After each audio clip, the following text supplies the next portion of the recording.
Ghosts are a demanding lot. They're always trying to get you to solve their murders or say goodbye to a loved one, never even once considering that you're just a regular person with a job and responsibilities. But the young woman at the center of Sylvio doesn't mind. She's a ghost hunter who's excited to be part of the conversation.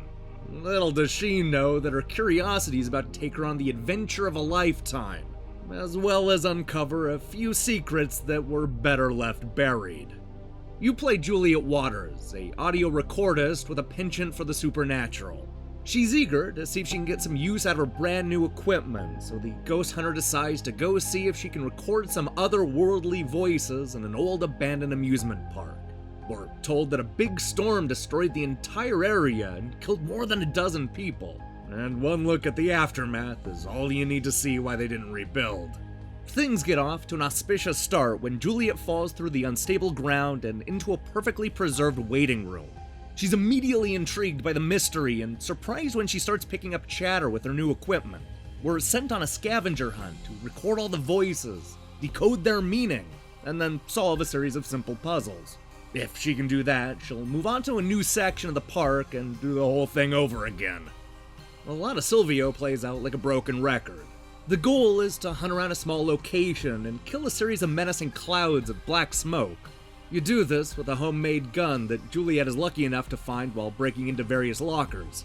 Once you've shot and killed the smoke monsters, you record the sounds they make and try to pull out the important clues. The idea is to rewind, speed up, and slow down the audio to isolate specific words and phrases coming from the afterlife.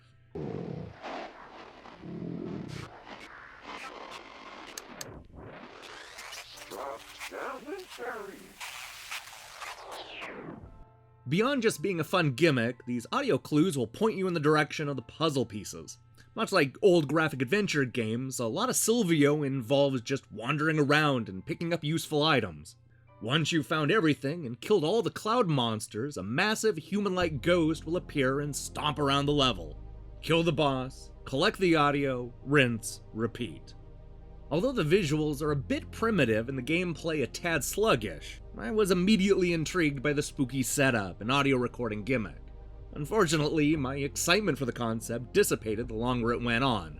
After the initial mystery, we're kicked outside and forced to wander around the thick, red fog.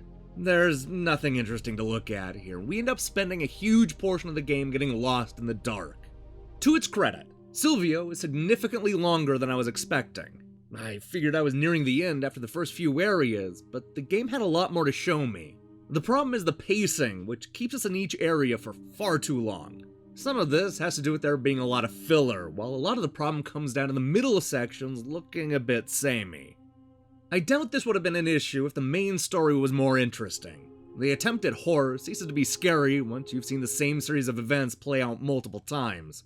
The overall mystery also treads on a lot of familiar ground, though it's often effectively done. There are a few interesting twists, but they're spread through an overly long adventure. I often found myself wishing the game would just get to the point. It's frustrating because the initial concept is so compelling. There are so many things you could do with the audio recording gimmick, yet Sylvio plays it safe and just repeats the same ideas over and over. This is the type of horror game that should continue to build on the mechanics as you get closer to a shocking end. But the game never bothers to stray outside of its comfort zone. There's no building on the concept, just repeating the mechanics until you're sick of them.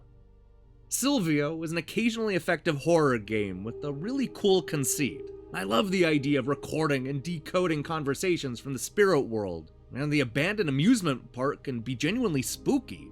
Unfortunately, all of this becomes less compelling with each repetition, taking players on an overlong adventure that isn't especially original.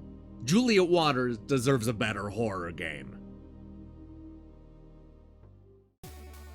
Hey, thanks for watching our review.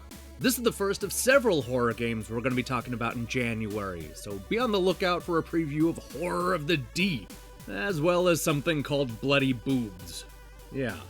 We're also getting ready to talk about a bunch of Zelda clones. I have a review of Spirit Sphere coming in a few days, along with a preview of Blossom Tales, The Sleeping King. And don't forget about the Trivia Game Show coming on February 1st. If any of this sounds interesting, then I recommend you click the subscribe button and support what we're doing here. Until then.